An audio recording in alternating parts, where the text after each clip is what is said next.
have seen a comment like, Stolas is a toxic mess, he's manipulative, pathetic, a red flag on bird legs, and I get it. On the surface, he is a disaster, but what if all that labeling just means we're missing what the character is actually meant to be? So here's the real question. Are you writing him off because he's manipulative, or because you've never lived that manipulation disguised as love? Well, Helluva Boss doesn't live in a world with counselling sessions or healthy attachments, or that's what we've seen so far. It's a fairy tale written in hellfire, where love is instinctively transactional, damaged, and often unrequired. And Stolas, well, he's not the villain. Here's the symptom. And, just to clarify, this video isn't to defend his every action, it is to explain why hating on him means missing the point of the entire narrative.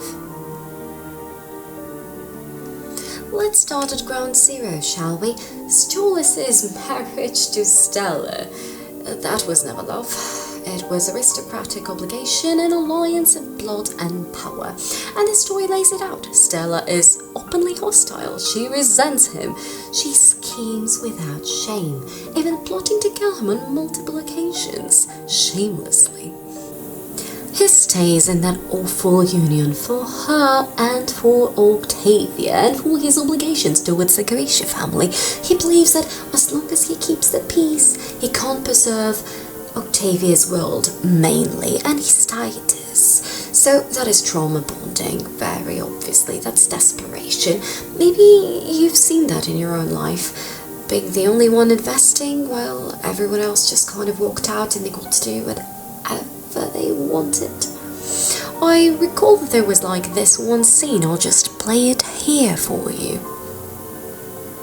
A perfect encapsulation of how someone trapped in obligation will twist themselves into knots for a flicker of worth. He does try, again and again, and every step of the way he's rejected. He's told that this is not good enough. But the mom guilt, the pressure, it shackles him. Now, there is another angle that completely flies over people's heads. Stolas is over-the-top flirting, and I see this being brought up a number of times, meaning the pet names, the slurty calls, the innuendos. A lot of viewers take that at face value and scream, he's objectifying Blitz, or he's treating him like a toy. And yes, that's part of the dynamic, but that's not the entire picture. Right, so, but here's the thing. It's not just about sex, it's playfulness, it's camp, it's theatrical. That's what grown-up, emotionally repressed flirting looks like. Especially from someone who doesn't know how to express desire in a healthy way. When Stolas calls him Blitzy in a voice laced with velvet innuendo, he's trying to connect. He's reaching across a wall that he doesn't really know how to scale. That's not seduction, it's safety through performance. It is exaggerated, yes, but it's also deeply vulnerable. And here's where you realise how many kids are watching this show without understanding the emotional code behind it. They see their flirtation and think it's predatory, but in reality, it's man so emotionally stunned that roleplay is the only love language he's ever learned. Of course, we have seen Stolas being invested in like fantasy romance books and all of that, so imagine if this is your only form of escapism, and obviously you have this literal hell that you're living through your entire life. You envision love to feel a bit like this.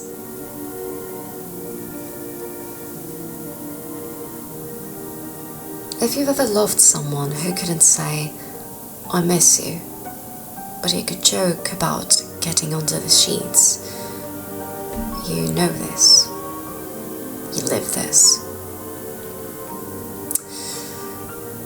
And then there is also this criticism that gets thrown at Helluva Boss a lot, that the Stolas Blitzer dynamic is just bad writing, that is inconsistent, unrealistic, and that entire relationship is based on miscommunication and confusion. And to that I say, yeah, it is. That is the point.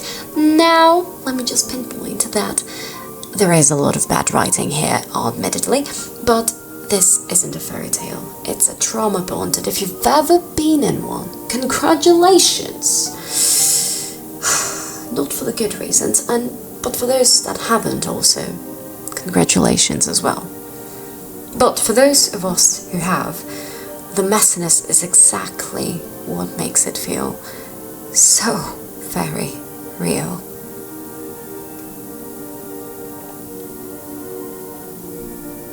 Here is the psychological reality. When you experience intimacy, especially physical intimacy, your brain releases oxytocin and dopamine. These chemicals are designed to create feelings of trust, closeness, and emotional bonding. Even if the relationship is deeply flawed, this is why flings and just one-night stands and your friends with benefits are a terrible idea, kids. Just stay away from it. If you don't feel anything for that person, just don't involve yourself with them at all. Take it from me. I am significantly older than you.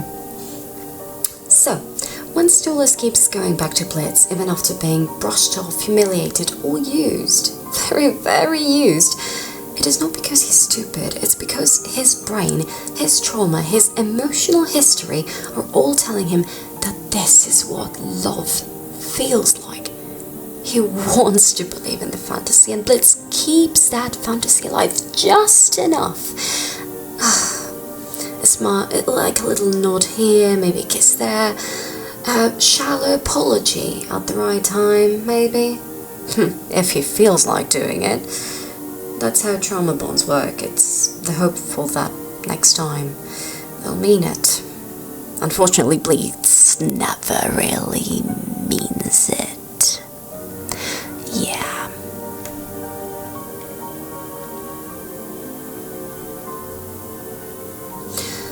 People call this poor writing just because it's uncomfortable, and honestly, I think a good chunk of it is just bad writing. It is rushed, it comes out of the blue, but it's not unbelievable if it was given the right foundations to be developed.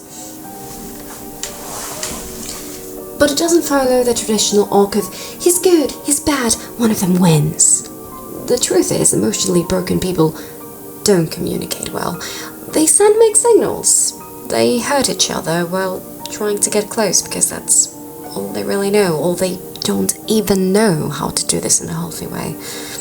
Stolas was raised to perform love, to perform care, to make it palatable, elegant, royal even. He was never taught how to have mutual, grounded affection.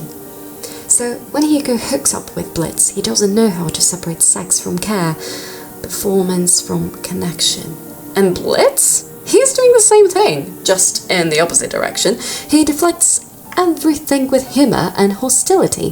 When he's vulnerable, he runs. When someone shows him care, he calls it weak. Together, they're a feedback loop of fear and longing. Stolas gives affection. Blitz withdraws. Blitz reaches out. Stolas reads the intimacy.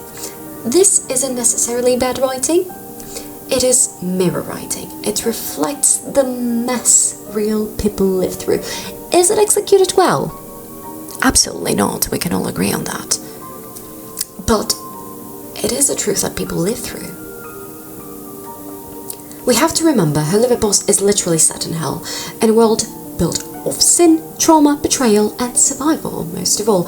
So why do people expect characters to have heavenly communication skills, or for Stolas to have done absolutely nothing wrong? And obviously Blitz has done a lot of things wrong, and he's somewhat, being taken care of in most recent episodes, although I want to make a separate video about this because I don't completely agree how easily he was forgiven for some of those things. But anyways, so when Stolas looks at Blitz with wide aching eyes, yes, part of it is emotional confusion, but part of it is also truth, because in that moment, even if it's not healthy, he believes that love is possible, even if it's very, very fake.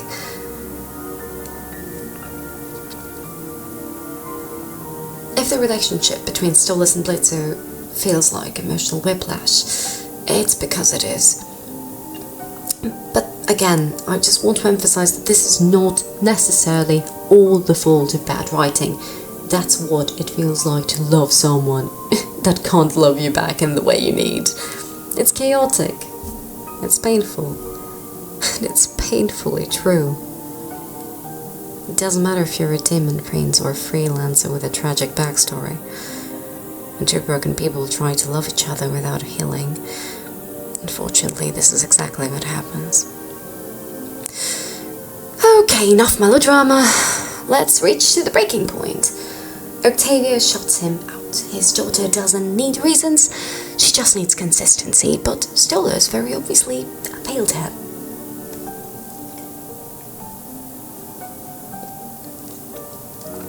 In the very last episode, we are showed that he loses her, and that is not catharsis, it's not writing justice, that's tragedy.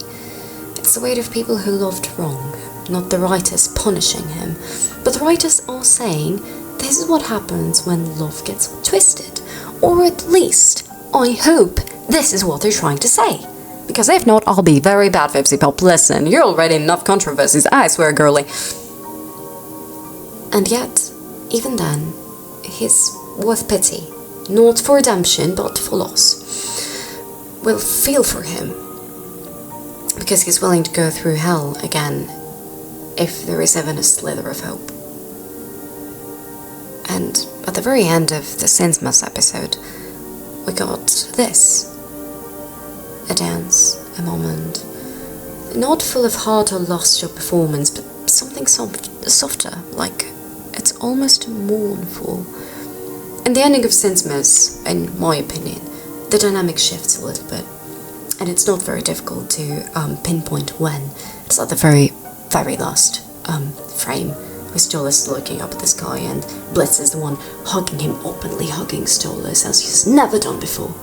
A changed man. Blitzo isn't being seduced. Stolas isn't play acting. They're standing in this brief, beautiful almost limbo, holding on to something that is already slipping away. And for the first time, it feels like Stolas knows. He knows this isn't love. Or at least, it's not the kind of love that it can survive well, as it is. For me, the lyric, truer love is hard to find, isn't a promise, it's a grief, it's a realization, but not for Blitz. I think it's more about Octavia. He realizes that in the whim of the moment, he was willing to sacrifice his own fucking life for Blitz, a man that hardly ever cared about him, over his daughter, because of whatever his mind was doing, and it was irrational.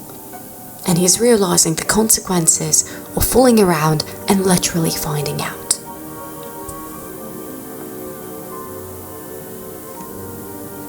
This isn't a moment of victory, but it certainly is a moment of clarity.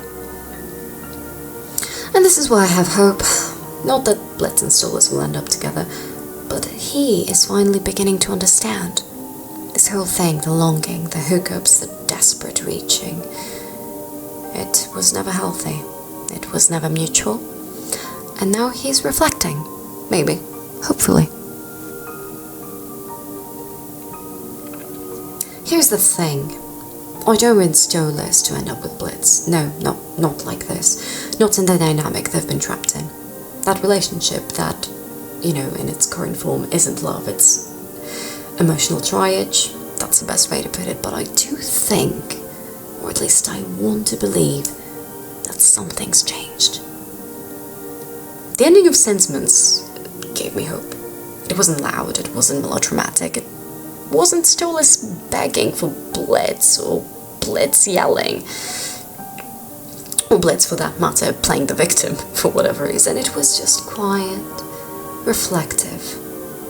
Stolas doesn't chase, he doesn't demand, he just exists. And in the end he's looking at the moon, alone. Yes, but not broken. Not in the same way, at least. And maybe that's the first time we've seen him not clinging to Blitz, not grasping for control through performance. Maybe he's starting to realize that love, real love, doesn't come from contracts or chemistry or shared pain. It comes from clarity. And, most importantly, from self-respect. So yeah, I'm hopeful.